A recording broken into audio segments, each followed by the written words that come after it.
అయినా మీరు ఏ మంత్రులు, మీ ప్రభుత్వం ఏంది, మీ కథ ఏంది, మీరు మమ్మల్ని అడ్డుకుంటున్నారంటేనే మీ బండారం బయటపడుతుందని మమ్మల్ని అడ్డుకుంటా ఉన్నారు. ముఖ్యమంత్రి కూడా ఛాలెంజ్ చేస్తారు చాలా సందర్భాలు, 10 ఏళ్లకు 2.5 ఏళ్లకు చర్చ చేద్దామని. ఇప్పుడు గదే ఇప్పుడు అన్ని వస్తాయి. 10 ఏళ్ళకి నడుస్తుందా, 30 నెలలకు నడుస్తుందా, ముఖ్యమంత్రి వస్తాడా, ముఖ్యమంత్రి బాబు వస్తాడా, ఎవరు వస్తుందో తేలుతుంది కదా. ఈ ప్రభుత్వానికి చిత్తశుద్ధి ఉంటే మమ్మల్ని వదిలే.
ఈ అంశంలో వీళ్ళు చేసిన తప్పిదాలన్నీ కూడా బయటకు మమ్మల్ని మాట్లాడే మీకు ధైర్యం లేదు. మేము మాట్లాడుతున్న 6 మంత్రులు లేచి అడ్డుపడుతున్నారు. మేము అడిగే ప్రశ్నలకే సమాధానం చెప్పే పరిస్థితి లేదు. కేసీఆర్ గారు మాకు ఏ డైరెక్షన్ ఇస్తే వారి డైరెక్షన్ లోనే బీఆర్ఎస్ పనిచేస్తాం.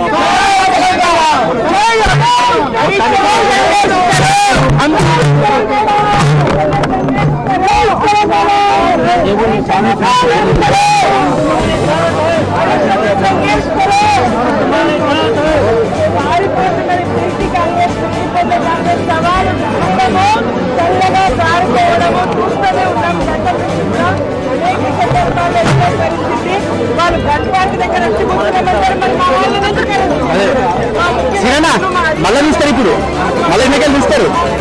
దీన్ని కీసీఆర్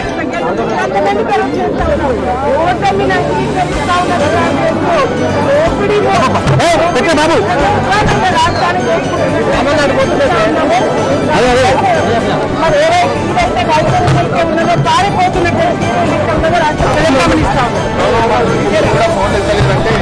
వాళ్ళు చర్చకు సిద్ధంగా లేరని నేను భావిస్తా ఉన్నాను. చర్చకు సిద్ధంగా ఉంటే ఫోన్లు ఎత్తేవాళ్ళు, మాతో మాట్లాడేవాళ్ళు, పోలీసులకు ఇన్స్ట్రక్షన్ ఇచ్చి వాళ్ళని పంపించండి అని పోలీసులకు చెప్పేవాళ్ళు. ఒకవైపు వాళ్ళు ఏదో వచ్చినట్టు మేము రానట్టు పోలీసులను అడ్డం పెట్టుకొని ఒక డ్రామా నడుపుతా ఉన్నారు. రాష్ట్ర ప్రజలకు అర్థమైతలేదా? నిజంగా తప్పు చేయని వాళ్ళు అయితే, చర్చకు సిద్ధమున్న వాళ్ళు అయితే మమ్మల్ని పోలీసుల చేత ఎందుకు అరెస్ట్ చేస్తారు? ప్రభుత్వం ఎవరిది? ఇవాళ కాంగ్రెస్ ప్రభుత్వం.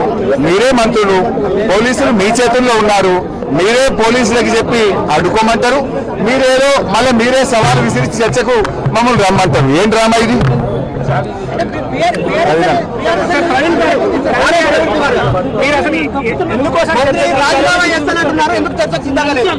మంత్రులు వాళ్ళ దగ్గర లేవండి. వాళ్ళు పూర్తిగా 2000 కోట్లు మెక్కి ఉన్నారు. తెలంగాణ బిడ్డలకు, తెలంగాణ చిన్నతర కాంట్రాక్టర్లకు రావాల్సిన ఆస్తినంతా కూడా ముఖ్యమంత్రి రేవంత్ రెడ్డి, జయవీర్ రెడ్డి, వేం నరేందర్ రెడ్డి వీళ్ళందరూ కూడా మొత్తం కూడా ఒక ప్రాజెక్ట్ మానిటరింగ్ యూనిట్ అని ఒకటి పెట్టి జీవో నెంబర్ 17 దొడ్డిదారిన తీసుకొచ్చి మొత్తం కూడా తెలంగాణ బిడ్డలకు చెందాల్సిన సంపదను రాష్ట్రంలో కాకుండా బాంబే, అదేవిధంగా గుజరాత్, ఢిల్లీకి చెందిన స్టేట్లకు కట్టబెట్టిండ్రు. మీరు గౌరవ హైకోర్టు ఎన్నో జడ్జిమెంట్లు ఇచ్చినా కూడా, ఎన్నో నిర్దేశాలు ఇచ్చినా కూడా వాటన్నిటి తుంగలో తొక్కి రాత్రిపూట దొంగతనంగా మొత్తం కూడా టెండర్లు విడిచిండ్రు. కేసీఆర్ గారి సమయంలో ఈ విధంగా జరగలేదు. కేసీఆర్ గారు 10,000 మంది తెలంగాణ బిడ్డలను కాంట్రాక్టర్లుగా తయారు చేసిండ్రు. ఈ సంపదను ప్రజాస్వామీకరించారు. ఈ రోజు రేవంత్ రెడ్డి గారు మొత్తం కూడా ప్రాజెక్ట్ మానిటరింగ్ యూనిట్ పెట్టి దొడ్డిదారిన జీవో 17 తీసుకొచ్చి మొత్తం కూడా వేల కోట్ల రూపాయలు తిన్నారని మా డిప్యూటీ ఫ్లోర్ లీడర్, మాజీ మంత్రి హరీష్ రావు గారు ఆధారాలతో బయట పెట్టారు. మాకు తెలిసిన ఆధారాలను కూడా మేము తీసుకొచ్చి, నేను, కొప్పుల ఈశ్వర్ గారు, గెల్లి శ్రీనివాస్ యాదవ్ ఈరోజు సోమాజిగూడలో మేము వెయిట్ చేస్తాము అని చెప్పి మేము వారం రోజుల క్రితమే చెప్పాము. ఈరోజు బహిరంగ చర్చకు పిలిచింది వాళ్ళే. ఒక 2 వారాల క్రితం అడ్లూరి లక్ష్మణ్ కుమార్ గారు ఆయనే బహిరంగ చర్చకు పిలిచారు, అనిరుద్దీన్ గారు పిలిచారు, పొన్న ప్రభాకర్ గారు పిలిచారు.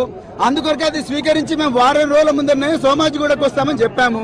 నిన్న రాత్రి తొండి చేసి వాళ్ళు ఏమన్నారు, లేదు మేము సోమాజిగూడకు రాము, హరీష్ రావు గారు వస్తేనే వస్తామంటే హరీష్ రావు గారు వచ్చారు. ఆయన సిద్దిపేట ప్రోగ్రామ్ బంద్ చేసుకొని వచ్చిన తర్వాత మేము సోమాజిగూడ కాదు, మీరు గన్ పార్క్ రమ్మన్నారు కదా, మేము గన్ పార్కే వస్తున్నామని చెప్తే ఇప్పుడు గన్ పార్క్ పోదామని బయలుదేరితే ప్రజాస్వామ్యబద్ధంగా జరిగిన అన్యాయాన్ని, తెలంగాణ బిడ్డల నోట్లో మట్టి కొట్టిన వైనాన్ని తెలంగాణ బిడ్డలకు తెలియజెప్పడం కోసం శాంతియుతంగా ఆధారాలతో సహా మేము పోతుంటే మమ్మల్ని పోనివ్వడం లేదు.